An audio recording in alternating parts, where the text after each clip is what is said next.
Hola, ¿qué tal? ¿Cómo están? Qué placer enorme saludarles a ustedes a esta hora de la mañana, como siempre agradeciendo a Dios Todopoderoso por darnos esa oportunidad de poder ingresar hasta la intimidad de sus hogares. Estamos desde luego en este martes 2 de octubre. Para este día el Tribunal Supremo Electoral, por cierto, dará el banderillazo de salida para poder dar como aperturada oficialmente la campaña electoral que va a llevar a los 4 partidos contendientes con sus fórmulas presidenciales a poder elegir a partir del voto con los salvadoreños lo que sería el nuevo presidente del próximo quinquenio. Así es que vamos a estar muy a la expectativa de todos los aspectos que rodean y que rodeen precisamente este lanzamiento de cadena nacional, que por cierto se ha programado para este día, y sobre todo también ya el arranque respectivo de cada una de las campañas electorales que presentarán los 4 candidatos presidenciales que se perfilan para esta campaña electoral. Así es que vamos a estar muy, pero muy atentos a esto. Antes de presentarles nuestro invitado de hoy, que es el presidente de la ANEP, Luis Cardenal, con quien vamos a hablar precisamente sobre también aquellos aspectos que han llevado a colocar como ejes principales la educación, la salud y también el tema de infraestructura como parte de la carpeta de discusión y propuestas en el ENADE 2018. Vamos a aprovechar también a hablar sobre temas de país. Quiero a continuación presentarles un breve resumen del programa del día de ayer, donde junto a Francisco Bertrán Galindo y por supuesto Roberto Rubio hicimos un análisis sobre el entrampamiento que hay en la Asamblea Legislativa respecto a que hasta la fecha no se tiene electa los magistrados de la Sala de lo Constitucional y uno de lo Civil. A continuación veamos parte de ese resumen. Creo que ya fue dicho todo lo que debía ser. Este es un tema en donde la primera pregunta que nos tenemos que hacer es: ¿a quién le conviene que no haya sala constitucional? Y es obvio que las condiciones políticas nos indican que esa especie de coalición que se ha formado a nivel de partido de gobierno con el partido Gana, pero fundamentalmente creo yo en el partido de gobierno, al que no le interesa que haya sala. Es decir, para ellos es importante que haya una especie de control de la mayoría simple que los otros partidos tienen en el Congreso y una especie de doble seguro contra la posibilidad de que Gana, el aliado que hasta cierto punto es coyuntural, pueda en cierta manera sumarse para sobrepasar un veto. Entonces, ante esa situación lo que se ha hecho por parte de Casa Presidencial es enviar todos los vetos que ha mandado, es decir, todos los decretos que no han sido presentados por ellos han sido vetados y los veta bajo un motivo de constitucionalidad. Los vetos pueden ser por 2 formas, por inconveniencia o por inconstitucionalidad. Por inconveniencia, si son superados por la mayoría que requiere la ley, simplemente pasan a ser ley de la República. Pero si son por inconstitucionalidad, el presidente está obligado a, en caso se le supere, a ser enviado a la Sala de lo Constitucional para que ella decida en última instancia qué pasa con el veto. ¿Qué es la instancia que hay cuando no se puede superar en la Asamblea Legislativa? Un veto por inconstitucionalidad. Entonces resulta que el expediente que está usando Casa Presidencial es enviar todos los vetos por inconstitucionalidad, aunque no haya es decir, han habido algunos vetos hasta graciosos porque ni siquiera cita artículos constitucionales. Sin embargo, cuando vemos la actitud del FMLN y de Gana, sí, ellos insisten en cuotas, es decir, ellos dicen: a mí deme 1 y yo lo voy a poner, y ustedes agarren 2 y pongan lo que ustedes quieran. Creo que eso es algo que la sociedad civil, y Roberto que está acá, que ha sido uno de sus líderes, podrá quizás ampliar. Uno de los que se busca eliminar ya como parte de la política legislativa del país en elecciones de segundo grado es suprimir ese mecanismo de 1 tú, otro yo, 2 yo, de tal manera de que son más bien... Bueno, esa es parte de el análisis que teníamos el día de ayer con relación a las diferentes corrientes y posturas que se están generando en la Asamblea Legislativa respecto a la elección de los magistrados de la Corte Suprema de Justicia y que todavía alrededor de los 2 meses y medio para el cual vamos, no existe desde luego un acuerdo respectivo. Cabe resaltar de que se han hecho los llamados pertinentes, tanto de la sociedad civil, de los mismos sectores involucrados, pero hasta este momento no hay nada en concreto que pueda desentrampar y que pueda sacar de ese punto muerto lo que sería la elección tan importante como es los magistrados a la Sala de lo Constitucional. Así es que vamos a estar muy a la expectativa. Por cierto, también abordarlo esta mañana con el presidente de la ANEP, Luis Cardenal, quien ya está con nosotros acá en el estudio. Bienvenido, presidente. Gracias por Muchísimas gracias, Ernesto. Muy buenos días a los estimados televidentes. Bueno, vamos a aprovechar, desde luego, hablar sobre las perspectivas que tiene el sector privado respecto a colocar como ejes principales en la propuesta ENADE 2018 el tema de la educación, el tema de la salud y, por supuesto, también el tema de la infraestructura. Obviamente no podemos pasar por alto el abordaje de temas políticos y de coyuntura. Por cierto, que tiene que ver con el atraso que en la Asamblea Legislativa hay de no elegir a magistrados de la Corte Suprema de Justicia. Es algo que desde luego no solo preocupa desde el punto de vista institucional, sino que también del derecho ciudadano que tiene que ver con buscar quién pueda en su momento dirimir un problema constitucional de derecho, así como también de habeas corpus, ¿no? Correcto, Ernesto, y es lamentable. Lo único bueno que yo veo de esta situación es que ya parece que la población está aprendiendo a manifestarse, a presionar a los funcionarios públicos que supuestamente lo representan para que hagan la labor para la cual fueron electos. En este caso particular creo que hace falta una última empujadita, porque están pudiendo más los intereses electorales y la visión de mediano plazo con ganancias de hacerse de algunos puestos importantes en el sistema judicial, así como también ya viene la elección de la Fiscalía General de la República, y yo creo que la intención es mezclar ambas elecciones y negociar, así como se ha venido viendo que se están negociando las magistraturas, negociar la Fiscalía, lo cual sería total y absolutamente lamentable, porque ya hemos visto que son posiciones sumamente importantes para la vida ciudadana de todos los salvadoreños. Si no hubiéramos tenido una corte independiente, que muchos podemos estar o no estar de acuerdo con todos sus fallos, pero nadie cuestiona su independencia. Si no hubiera sido independiente, ¿qué hubiese sucedido con la institucionalidad del país? Con la misma democracia y las reformas que se necesitaban dentro de la democracia para poder avanzar, no se hubieran dado. Ahora estamos viendo de que esa situación causó algún resquemor y que no quieren volver, entre comillas, a cometer el mismo error y que quieren garantizar de que las personas que lleguen ahí no lleguen a servir a la población, sino que lleguen a servir los intereses ideológicos o políticos partidarios de quienes los eligen. Y los ciudadanos no debemos de permitir eso, debemos de presionar, y aquellos que quieran aprovecharse de su posición para poner gente a su servicio, no al servicio de la gente, deberían de pagar un alto costo político en las próximas elecciones. A ver, presidente de la ANEP, pero hemos tenido como respuesta a esta, digamos, no sé si es una negligencia política, pero sí, obviamente no hay resultados, no puede haber otro calificativo más que ese, según lo expresan sus críticos.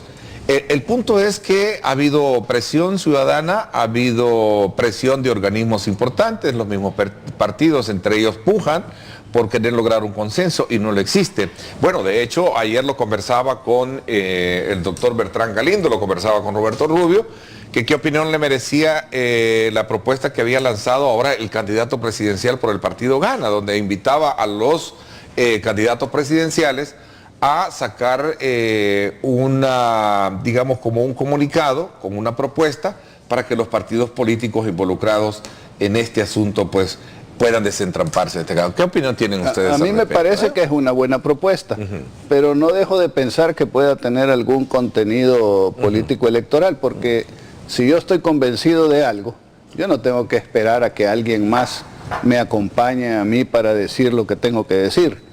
O sea, si el candidato cree que las cosas deben de hacerse de una cierta manera y el partido que lo acompaña o que lo impulsa no lo está haciendo así, pues entonces el candidato debería de plantar su liderazgo y exigirle que lo hagan de esa manera, ¿verdad? Entonces, está bien la propuesta, ¿verdad? Porque sería bueno que todos los candidatos a la presidencia ejercieran una presión adicional, pero no es necesario de que para hacerla yo tengo que esperar que los otros me acompañen. Si la quiero hacer, la puedo hacer. Puede exigirle a su mismo partido que lo haga, me quiere decir, pero... Y yo diría una cosa más, Ernesto, hace poco tiempo escuchamos una propuesta que fuera de contexto podría sonar hasta como alocada, de decir, miren, no les dejen salir, no les paguen su salario y no les lleven comida hasta que elijan, pues que se haga una especie de cónclave, como cuando eligen al Papa. Sí. Todos los diputados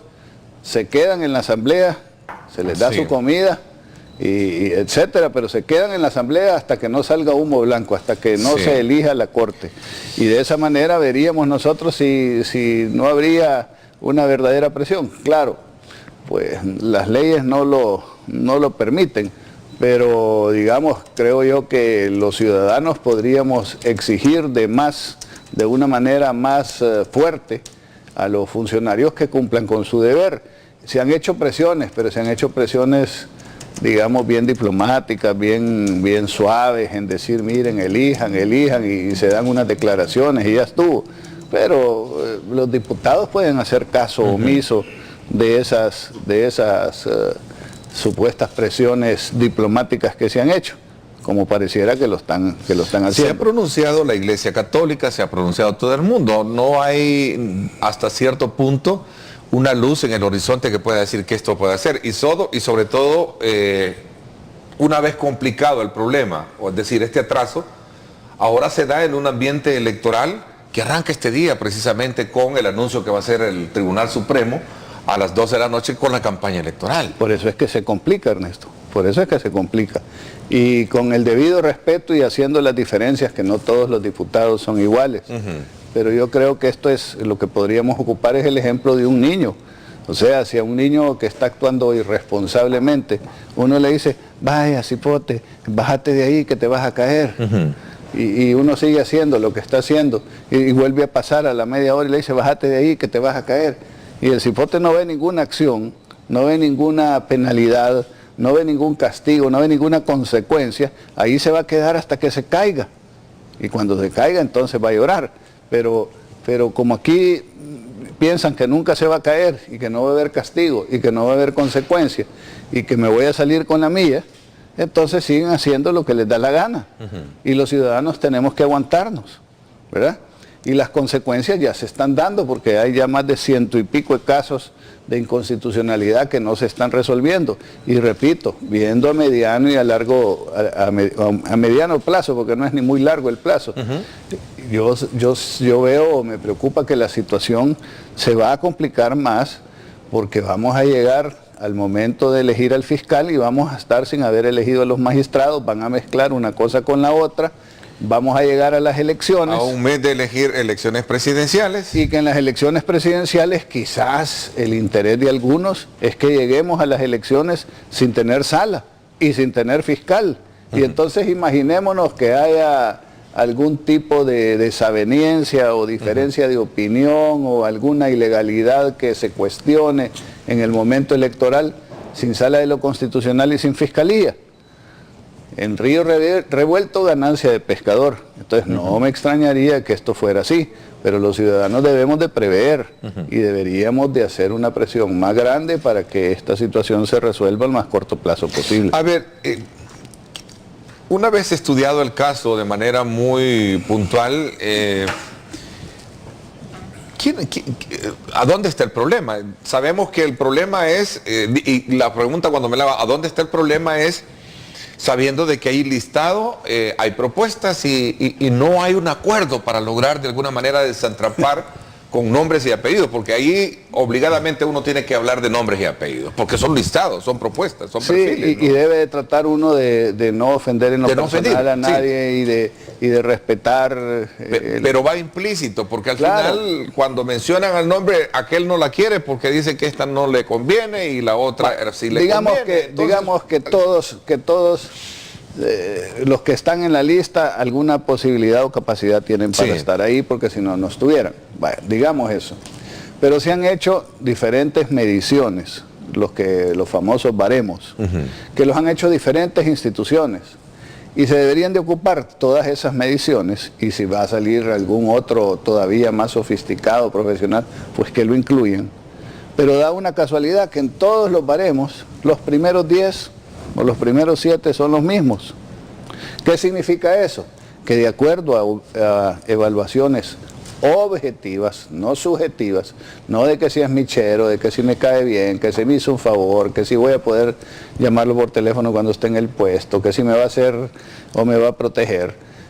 No, evaluaciones, entiendo yo, objetivas, porque de abogado yo sé poco, pero evaluaciones objetivas son los primeros 7, entonces entre esas 7 debería estar la discusión, pero cuando uno ve que de repente entre los candidatos hay alguien que está en el puesto 29, en el puesto 30 o en el puesto 18, y que ese que está ahí quiere apartar a uno de los que están en los primeros 7 puestos, pues entonces uno ya empieza a sospechar que la cosa no va buscando a las personas más capaces, más idóneas, más independientes, etcétera, sino que se va buscando poner ahí a la persona que me va a responder a mis intereses y no a los intereses de la población. A ver, voy a relacionar este tema con el inicio de la campaña. ¿Qué expectativa tienen ustedes con esta campaña electoral?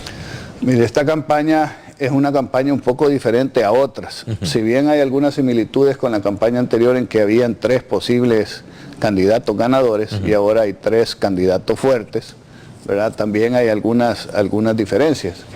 Y las diferencias son de que existe un candidato que es el que va, digamos, punteando hasta el momento algunas de las encuestas, que se ha presentado a sí mismo como el antipolítico, que es el que está reuniendo toda la insatisfacción y toda la queja y el descontento que hay con los partidos políticos por situaciones como las que se están dando en la elección de los magistrados. O sea, razón están generando los que han estado gobernando, y por esa razón...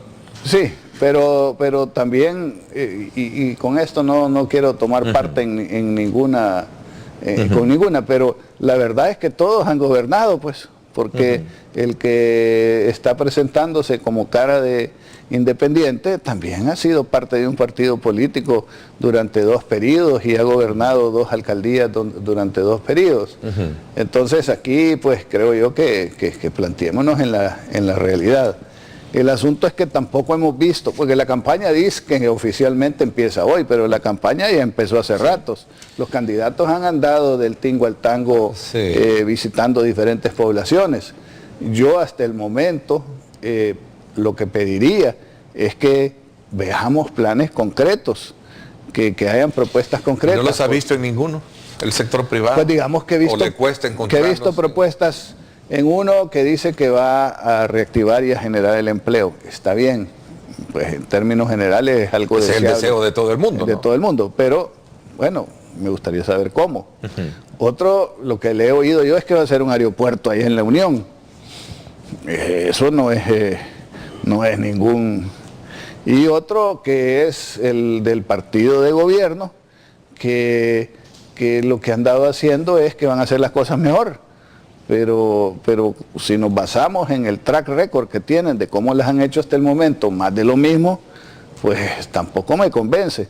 Y si es un candidato nuevo, diferente, pues debería de rodearse de gente nueva y diferente, no debería de ser el secretario de campaña o el jefe de campaña, el secretario general del partido FMLN, porque entonces eso significaría que el candidato está rodeado, lo tienen rodeado, y que lo que va a suceder es que los mismos de siempre van a continuar mandando y gobernando.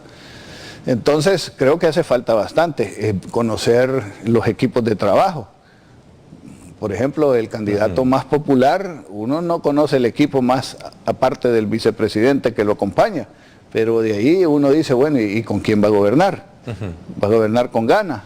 ¿Va a ser Gana entonces el partido de gobierno el que va a poner a los funcionarios? Esa pregunta se la hice al candidato a la vicepresidencia del partido Gana, a nuestro buen amigo Félix Ulloa, y me decía que por primera vez en la historia se había abierto públicamente una aplicación para que la población alimentara precisamente ese plan con insumos pertinentes para la estructura de un plan de país, un plan de nación. Pues, yo creo que igual todos los candidatos lo han de tener, ¿no? O sea, pues sí, yo entiendo que están trabajando en un plan de gobierno.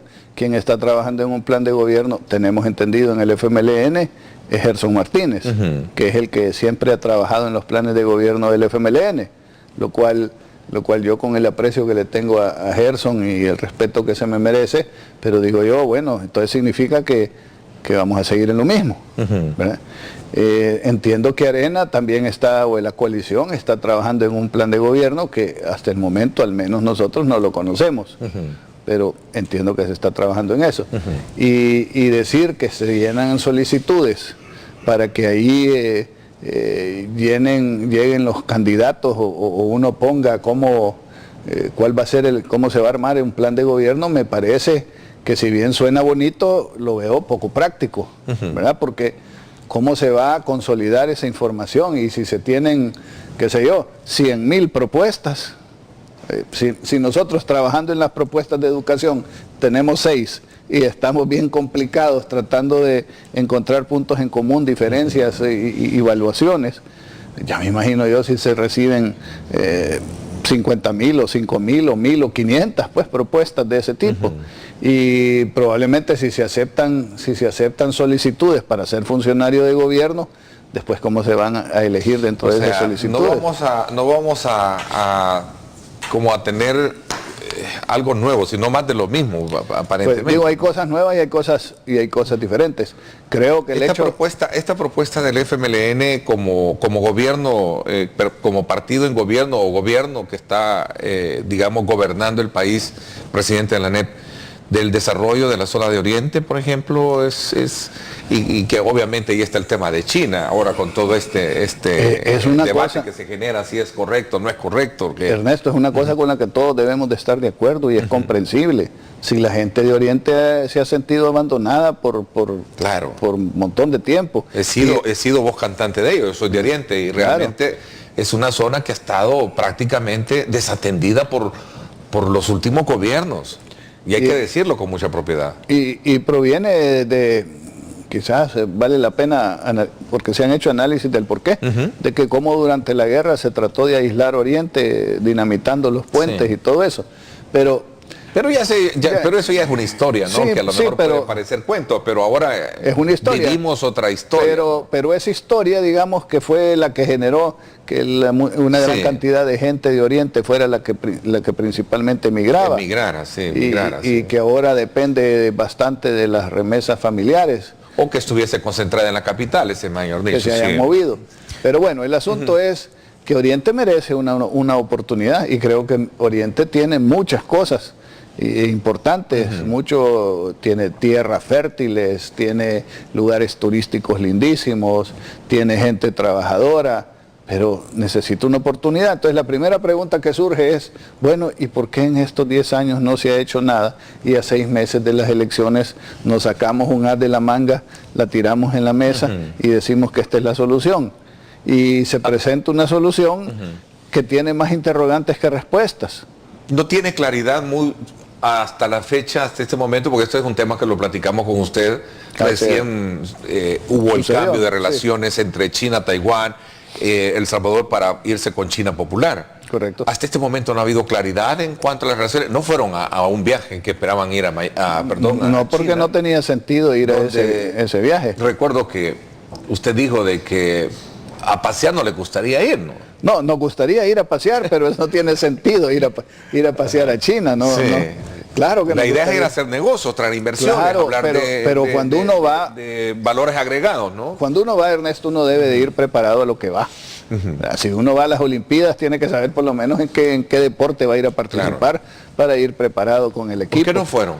Bueno, porque en primer lugar, en lo personal tengo que aclarar que a mí no me invitaron, tal vez porque ya había expresado mi opinión, pero sí invitaron a otros empresarios presidentes de otras gremiales. Y la razón fue, miren, cuando uno va... ¿Y están allá? No sé si ya vinieron. Por lo menos que yo sepa, nadie fue. Nadie fue. Que yo sepa. Creo que periodistas fueron. Sí, pero ¿por qué no fueron? Es lo que te voy a explicar. No fuimos porque creo que para ir y aprovechar el viaje, uno tiene que saber qué es lo que va a ir a hacer, cuáles son las condiciones. Todavía hasta la fecha no sabemos cuál es el compromiso que se ha llegado con China, ni el compromiso que tiene El Salvador. No sabemos qué es lo que se ha acordado, no sabemos cuál es la visión que se tiene para el establecimiento de estas relaciones. Relaciones comerciales con China ya existen, Ernesto, ya hemos tenido, sí. Tenemos un balance deficitario, una balanza de pagos de 1.300 millones de dólares de déficit. O sea, ya existe, hacer negocios con China ya los hacemos. Y lo que hemos visto es que con China lo que uno puede hacer es comprar, pero ir a vender a China es sumamente difícil. ¿Y no será esa la ruta? Bueno, le he escuchado decir a funcionarios del gobierno, y porque me da la impresión que aquí hay un juego de palabras, ¿no? Entre las que puedo encontrar de un lado y las puedo también hallar en otros. Pero no ellos es de palabras, ¿sí? No es de palabras, Sí, es de hechos. es de hechos. Ellos dicen, bueno, mire, nosotros lo que queremos es abrir un mercado potencial, no solo para que nuestros inversionistas, perdón, nuestros salvadoreños, nuestros empresarios, puedan venderle a este mercado, como también este mercado venir a hacer inversiones en el país. Ernesto, hablo de lo que ellos sostienen. Ernesto, se lo voy a poner de esta manera. Va. ¿Cuántos tratados de libre comercio hemos firmado nosotros aquí en El Salvador? Montón. Sí, tenemos Con Estados Unidos, México, con Perú, TLC, República Dominicana. Tenemos un montón. Bueno, ¿Cuántos de esos tratados hemos podido aprovechar? Mercados ahí hay. Tenemos el de Estados Unidos, que es más grande que el de China. Alguien cuando le hice esa pregunta hace mucho tiempo me dijo, es que lo que pasa es que somos malos negociadores, por eso es que no hemos aprovechado. No, pero no solo porque seamos malos negociadores, es porque ahorita no producimos lo suficiente para poder aprovechar esos mercados, no producimos eficientemente, nuestro costo de energía eléctrica, nuestra competitividad no es buena. Entonces, si en estos mercados que son más abiertos y que están ahí a disposición nuestra, nosotros no tenemos productos que ir a ofrecer o no tenemos suficientes productos para ir a aprovechar estos mercados, ¿qué le hace pensar a usted o al gobierno que en China, que es el mercado hasta donde los Estados Unidos le cuesta entrar, vamos a poder nosotros a ir a hacer unos grandes negocios? Y nos están vendiendo el espejismo de decir, no, es que China es un mercado enorme. Sí, puede ser enorme, pero ¿y si no podemos vender ahí, de qué nos sirve? Lo que sí sucedió es que perdimos, digamos, una relación de 85 años con Taiwán. Nuevamente, si eso era lo que había que hacer, pues discutámoslo. Entiendo que hay que tomar una decisión con respecto a las dos Chinas, pero que nos quieran engañar con espejitos, diciéndonos, no, miren, aquí todas estas grandes oportunidades que existen.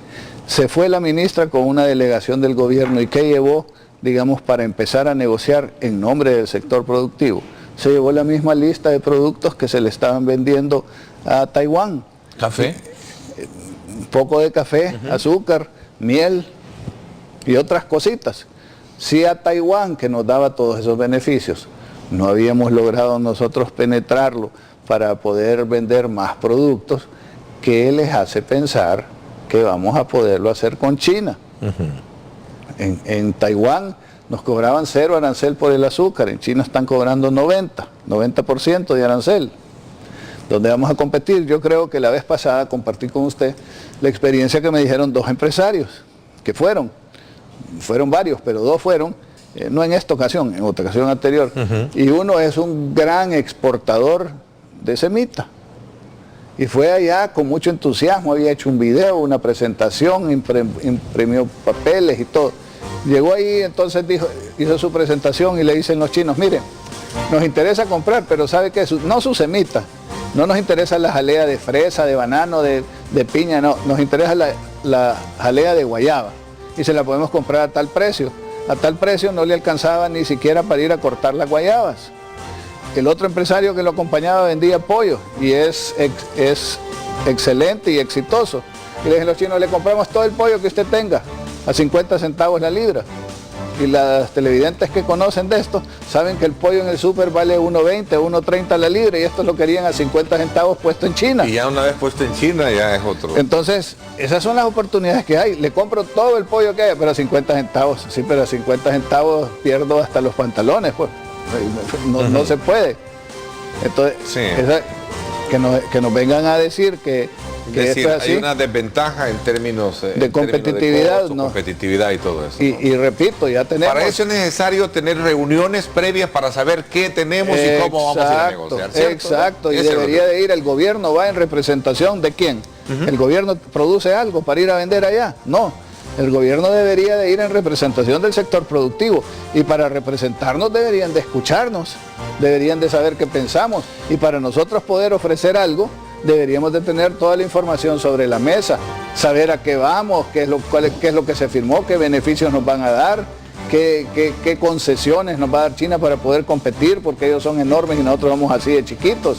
Entonces, esas cosas no se han dado. No sabemos ni siquiera cuál es el compromiso con el que se abrieron relaciones con China y se cerraron con Taiwán.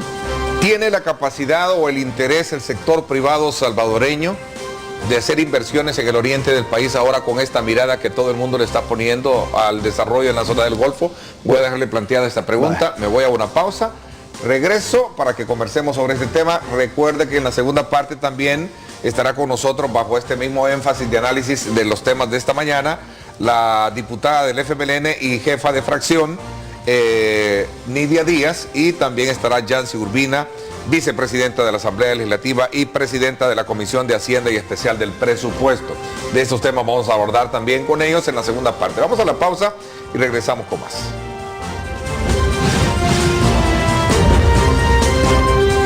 Continuamos conversando con el presidente de la ANEP, licenciado Luis Cardenal, sobre temas del país y particularmente este que ya habíamos desde luego llegado y que tiene que ver con el desarrollo potencial productivo y de nuevas inversiones que está teniendo como agenda, como punto de agenda, el oriente del país y especialmente el Golfo de Fonseca. Hay capacidad, decía yo, del sector privado para voltear su mirada y hacer inversiones, que es el punto de discusión y de debate hoy en día, antes de que venga un extranjero a hacerlo. Vamos a analizar inversión. Para ir a penetrar un mercado hay que hacer una inversión, hay que hacer estudios de mercadeo, hay que hacer visitas, hay que participar en ferias, hay que invertir. Pero ese es un tipo de inversión. Ahora, inversión en Asia, como para ir a poner una fábrica allá, yo creo que son muy pocos las empresas salvadoreñas, si es que existe alguna que pudiera hacerlo.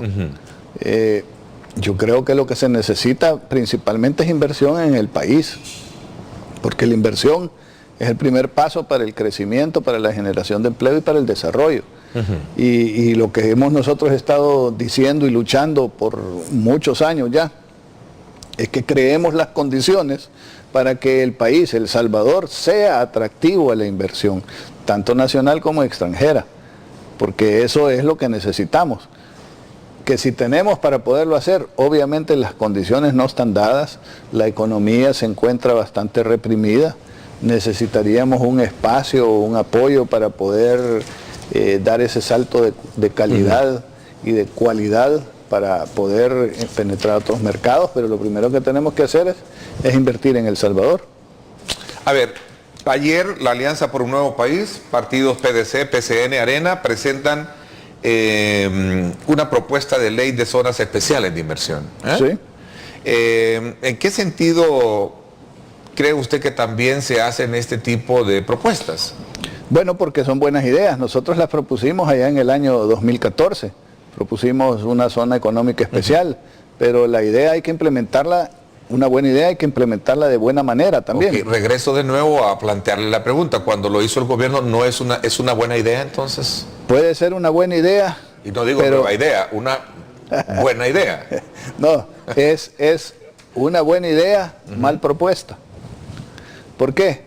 Bueno, porque pareciera que estas zonas económicas especiales que plantea el gobierno es una propuesta hecha a la medida de un requisito o de una solicitud que no conocemos, pero que intuimos que está ahí, de China.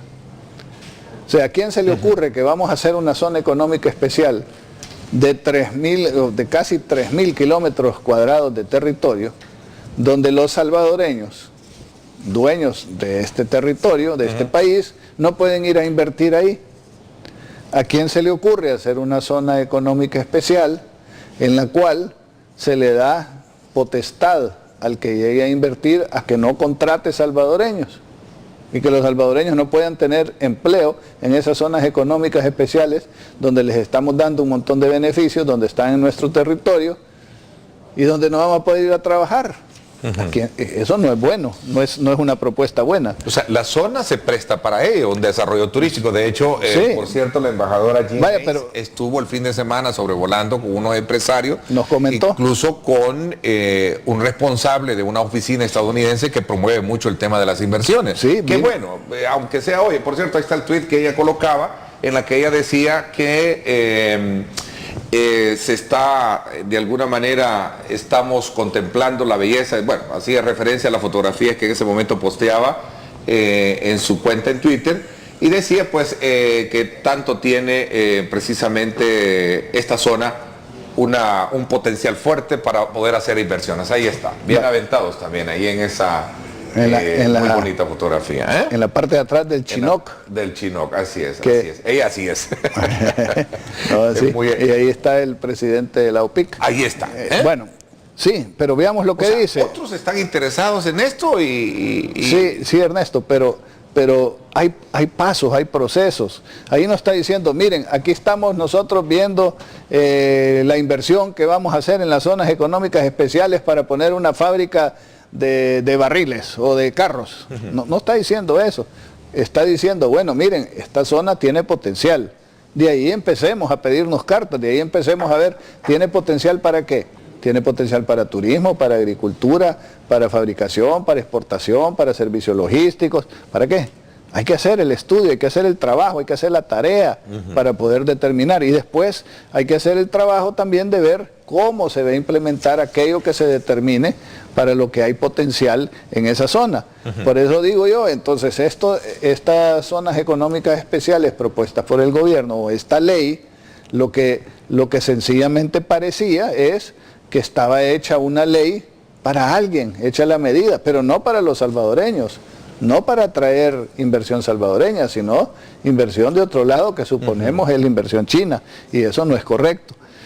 ¿Cuál es la forma de hacerlo? Bueno, normalmente lo que se hace una ley marco.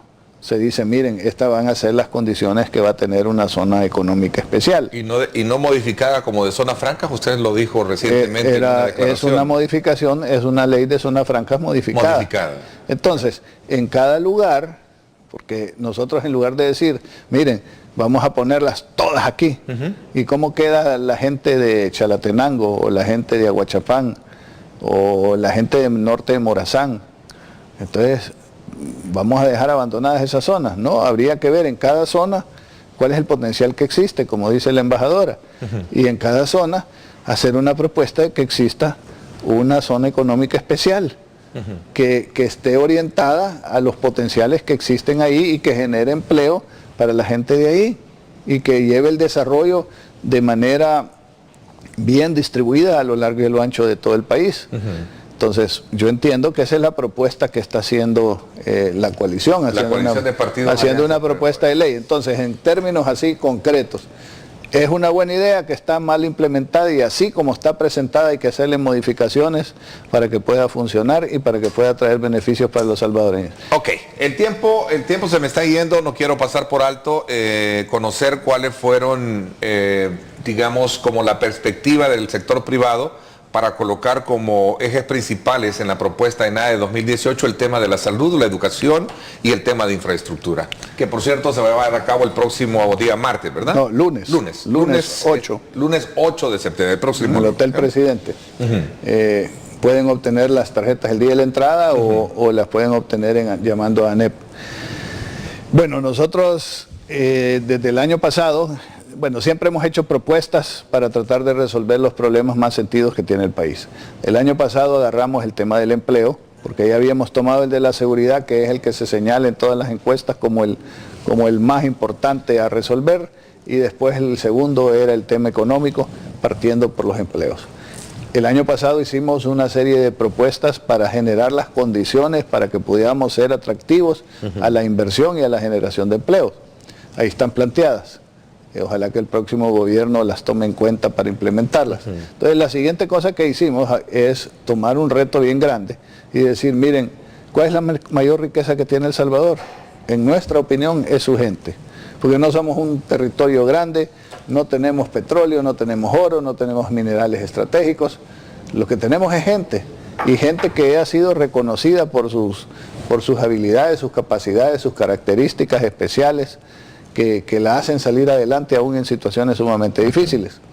Pero entonces, ¿qué es lo que debemos de hacer? Apostarle a nuestra gente. Y aquí se habla mucho, especialmente en campañas electorales, de que hay que invertir en educación, pero nadie dice cuánto, cómo, dónde, con quién, qué tipo de reforma es la que se debe de hacer, etcétera. Lo que vemos es que menos niños se matriculan en las escuelas, los niños que abandonan las escuelas en grandes números, que las escuelas están asaltadas por las pandillas, que menos niños se gradúan o jóvenes se gradúan y los que se gradúan salen peor preparados. Eso es lo que vemos. Entonces eso tiene que cambiar. Entonces estamos haciendo una propuesta en el campo de la educación donde decimos no vamos a inventar nosotros el agua caliente. Hay propuestas que han hecho instituciones serias, el Banco Mundial, universidades, etcétera, y sacamos como 6 de estas propuestas, las pusimos sobre la mesa, y lo que sí hemos hecho nosotros es tratar de ver en común qué medidas o qué propuestas tienen y qué diferencias hay, y compararlas con reformas educativas que hay en otros países donde se ha tenido éxito y en una generación se le ha dado vuelta al desarrollo de ese país. Eso, al hacerlo, nos dimos cuenta, por ejemplo, de que era importante cuidar la nutrición de los niños en los primeros 1000 días, desde el vientre materno hasta los primeros 3 años. ¿Por qué? Bueno, porque si un niño está desnutrido y no ha sido bien alimentado en ese periodo, ya llega con una deficiencia a la hora de aprender, su cerebro no se ha desarrollado adecuadamente, sus habilidades motrices, etc. Después vimos de que era importante algo que ha estado descuidado, que es la educación temprana. Un niño entra a kinder al colegio, pero generalmente llegan, según entendemos, hasta como de 6 o 7 años al kinder. Entonces, ¿qué pasa de los 0 a los 6, 7 años? No están aprendiendo nada. Debería de haber una educación temprana para que cuando lleguen, no lleguen con una desventaja, una deficiencia y puedan aprender. En ese tema de la salud y de la educación, ¿el sector privado esperaría que los candidatos presidenciales se comprometan a elevar la designación del presupuesto? Esa es la razón por la cual los hemos invitado. Y ellos van a estar, ya están confirmada la presencia de los 4. Todos están confirmados. Lo que le hemos dicho es que queremos hacerles ofrecerles, darles una presentación y darles también la oportunidad de que ellos se manifiesten con estos temas. ¿Por qué? Porque ahorita hay una ventana de oportunidad que no se va a repetir por lo menos en 5 años. Empieza un gobierno nuevo, lo muy menos que hay es aunque sea cambio de personas. Y que esta oportunidad hay que aprovecharla porque cada día que nos atrasamos en tomar estas medidas es día en que vamos a tener niños que van a salir menos preparados o una población que va a salir con deficiencias en salud. Y el último tema, que sí lo hemos trabajado nosotros, es el tema de infraestructura básica. Aquí se habla de que debemos de ayudar o apoyar y ser solidarios con los más pobres de los pobres, pero los más pobres de los pobres como que nunca los tomamos muy en cuenta. Aquí se hacen programas donde, por ejemplo, el subsidio a la gente que tiene agua y a la gente que tiene energía eléctrica, pero los más pobres de los pobres no tienen ni agua ni energía eléctrica. Entonces aquí lo que estamos nosotros proponiendo es que en un periodo de 5 años se haga una inversión de 650 millones de dólares, con lo cual se le dé agua potable, energía eléctrica y servicios de saneamiento ambiental a los 600.000 salvadoreños más pobres de los pobres. Eso elevaría la calidad de vida, lo liberaría en su tiempo. Más niños irían a la escuela porque no tendrían que andar buscando leña o trayendo agua y tendrían la posibilidad de hacer sus tareas con luz eléctrica y no estar respirando humo en sus casas para cocinar con leña y talando árboles. Entonces esto es posible y hemos hecho todos los números de cómo asignar los recursos adecuados para que esto se pueda hacer. Entonces la idea es que los candidatos a la presidencia de la República tengan un insumo pertinente, que es la propuesta que siempre hace ENADE. Se hace el insumo, se hace la propuesta, pero además el que gane se compromete, todos se comprometen a echarla para adelante, pero el que gane lo va a hacer, y en los que pierdan, pues por lo menos lo van a apoyar o no lo van a estorbar. Okay. Que es lo que Presidente de la ANEP, gracias por habernos acompañado en esta primera parte del programa y que hayamos tenido la oportunidad de conocer la postura que tiene el sector privado con relación a estos temas de coyuntura. Gracias por haberme acompañado. Muchísimas gracias, Ernesto. Muy buenas tardes y muy buenos días. Buenos días. Así es. Gracias, presidente de la ANEP, y el NADE, que está para el próximo día lunes.